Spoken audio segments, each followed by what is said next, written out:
राधे राधे महाराज जी। महाराज जी, जब मुश्किल में थी तो कभी शिव जी से बोला, कभी दुर्गा जी से बोला, कभी राम जी से बोला, तो काम कहीं तो बन जाए ऐसा। तो पर महाराज जी, ऐसे अलग अलग भगवान को बदलना तो कोई देवता नाराज तो नहीं हो जाएगा? पहले मुझसे बोली, फिर अभी उससे। नहीं तो काम भी पूरा हो गया क्या? काम तो नहीं हुआ महाराज जी। कैसे हो जाएगा? शिव जी को पुकारा तो वो देखने लगे, पहले को दूसरे को पुकारा वो तो शिव जी ने देखा वो दूसरे के पास जा रहे। देखो, हम एक आपको उदाहरण बताते हैं। अगर एक कुत्ता इस दरवाजे में पड़ा रहे, कहीं जाए ना, तो उसका ना जाना हमको इतना प्रेरित करेगा कि वो एक दिन भूखा भले रह जाए, दूसरे दिन से भूखा नहीं रहेगा। रोज दरवाजे पर निकलने पर जब हमको पता चलेगा कि ये कहीं किसी के दरवाजे नहीं जाता, केवल मेरे ही दरवाजे पे पड़ा रहता है, तो उसका पड़ा रहना हमारे ऊपर भारी हो जाएगा और हमारा कर्तव्य बन जाएगा कि यार इसको रोटी दे दो। जब कहीं जाता, और अगर ये पता है 4 दरवाजे पे जाता है, तो भूखा रह जाएगा, क्योंकि वो समझेगा उनके दरवाजे में मिल गया होगा, वो समझेगा उनके दरवाजे में मिल गया होगा। तो इसीलिए हमको भगवान की अनन्य भक्ति करना चाहिए। किसी एक भगवान को पकड़ लो। भगवान बहुत नहीं, तत्व में एक ही भगवान है। अवतार में, रूप में, लीला में अनेक रूप धारण किए हुए हैं और ये सब संसार रूप भी भगवान ही है। तो हमें एक रूप भगवान का पकड़ना चाहिए कि जैसे गोस्वामी तुलसीदास जी कहते हैं, बने तो रघुवर ते बने और बिगड़े तो भरपूर, तुलसी औरंग ते बने ता बने बेपे धूर। यदि बने तो भगवान श्री राम के बनाए बने, अगर किसी और भगवान के बनाए बने तो उसमें धूल पड़े मुझे नहीं चाहिए, तभी अनन्यता आएगी। एक हम आपको उदाहरण बताते हैं महाभारत का। उपमन्यु नाम के एक ऋषि थे, उनके पिता पहले ऋषि मुनि सब जंगल में वास करते थे, गृहस्थ होते हुए, तो वो कभी किसी से दान नहीं लेते थे। तो एक दिन उपमन्यु जी उस ऋषि के घर गए बालकों के साथ खेलते हुए, जिनके जजमान थे। तो वहां उनको सुंदर दूध पीने को मिला, जो कभी जीवन में नहीं मिला था, क्योंकि जंगली फल मूल से गुजारा करने वाले ऋषि थे। उपमन्यु जी ने अपनी मां को आके कहा, मुझे दूध दीजिए जैसा मैंने उनके घर में पिया। तो उनका, तुम्हारे पिता किसी जजमान का दान नहीं लेते, इसलिए हमारे पास न गाय है, न सुविधा है, न दूध दे सकते हैं हम आपको। वो हट कर लिए। तो एक जंगली चावल होता है, उसको पीस करके उन्होंने पानी में पिलाया कि लो।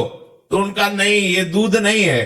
तो उनका, अगर तुम्हें दुग्ध ही पान करना है तो भगवान शंकर की आराधना कर। बड़े आवेश में कहा, और जो चाहेगा तुझे प्राप्त होगा। तो उनका, मां फिर मुझे आराधना का नियम बताओ। तो उन्होंने नियम बताया और पंचाक्षरी मंत्र उनको दिया। वो 10,000 वर्ष तक दाहिने पैर के अंगूठे केवल खड़े होकर पंचाक्षरी मंत्र हाथ उठा के जपते रहे 10,000 वर्ष तक। भगवान शिव प्रसन्न हो गए। बहुत, वैसे तो आशुतोष है और नरदानी बड़े शीघ्र प्रसन्न होने वाले। अब उन्होंने परीक्षा ली, इष्ट परीक्षा भी लेता है।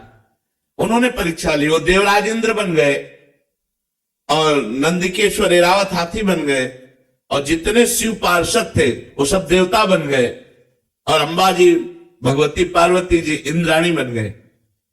और उनका वरम ब्रूह, नेत्र खोलो और वरदान मांगो।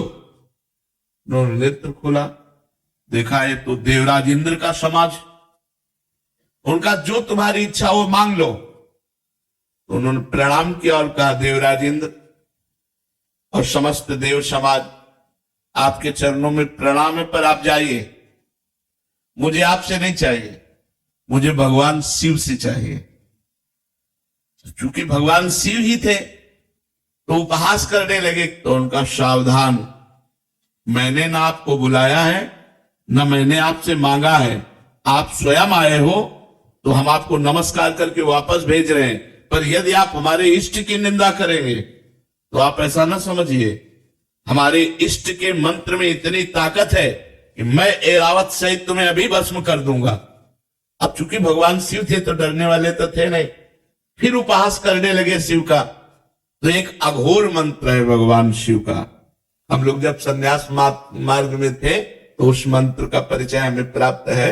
अगर ये सिद्ध हो जाए तो जो चाहे उसको कर सकता है। तो उन्होंने तुरंत हाथ में जल लिया, जो ही अघोर मंत्र का संधान किया तो नंदिकेश्वर प्रकट हो गए और उस जल को रोक लिया और कहा, इष्ट मंत्र से इष्ट पर प्रहार करते हो।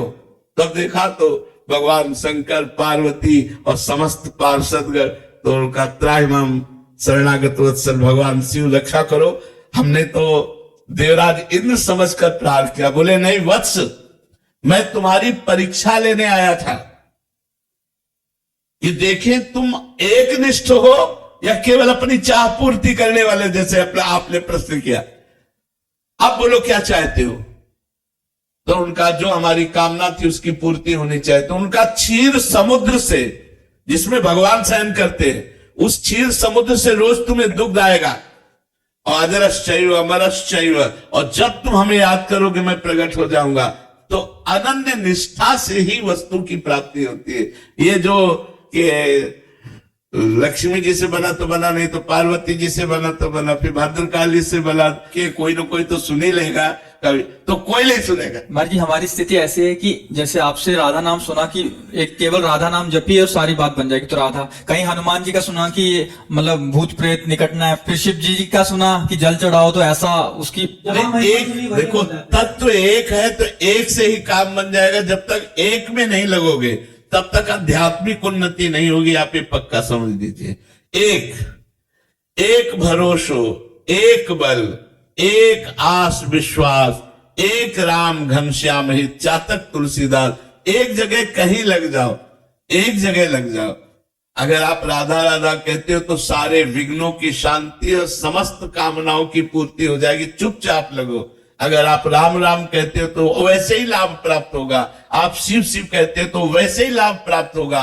हमारे भगवान के अनंत नाम है, अनंत रूप है। हम अनंत रूपों की आराधना नहीं कर सकते। किसी एक रूप को पकड़ो, किसी एक नाम को पकड़ो। इसीलिए गुरु बनाया जाता है कि गुरुदेव जो नाम रूप मंत्र दे देंगे वही हम भगवान की आराधना करेंगे, तभी सफलता प्राप्त होती है। तो अब प्रारंभ में तो वैसे सबकी भक्ति ऐसी होती है, लेकिन अगर आप वास्तविकता में लाभ लेना चाहते हो तो आपको एक में आना पड़ेगा। किसी एक भगवान के रूप को चयन कर लो, एक नाम चयन कर लो और उसी से बेड़ा पार हो जाए।